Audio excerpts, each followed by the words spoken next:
యేసయ్య మనల్ని ఏం చేస్తున్నాడంట? ఆయన వదలకుండా వెంబడిస్తున్నాడు. ఆయన చప్పట్లు కొట్టి యేసయ్యను మహిమపరచండి. హల్లెలూయా.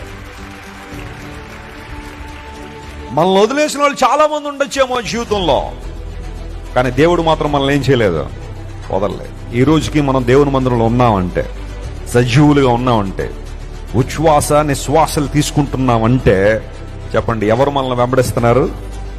మన దౌర్భాగ్య స్థితిని బట్టి దేవుడు ఎన్నోసార్లు మన చేతులు వదిలిపెట్టారు, ఎన్నోసార్లు మన చేతిని విడిచిపెట్టాలి దేవుడు. కానీ విడిచిపెట్టకుండా మనల్ని వెంబడిస్తున్నాడంటే అది ఖచ్చితంగా ఆయన ప్రేమే. హల్లెలూయా. మనుషులు నీలో ఏదైనా మంచి చూసేంత వరకు నేను వెంబడిస్తారు. ఏదైనా ఒక చిన్న ఫ్లా నీలో ఉంది అని తెలియగానే అబ్రప్ట్గా వదిలేస్తారు, నేను అప్పటికప్పుడే వదిలిపెట్టేస్తారు. నువ్వు చెడ్డోడివి, నువ్వు చెడ్డదానివని తెలిస్తే ఎవరు నీతో ఉండడానికి ఇష్టపడరు.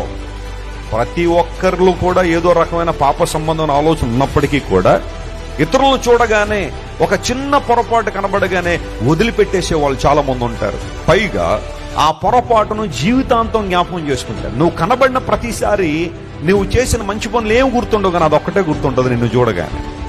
మనుషులు నిన్ను వెంబడించిన ప్రతిసారి వెంబడించే పరిస్థితులు కూడా వారికి ఉండకపోవచ్చు.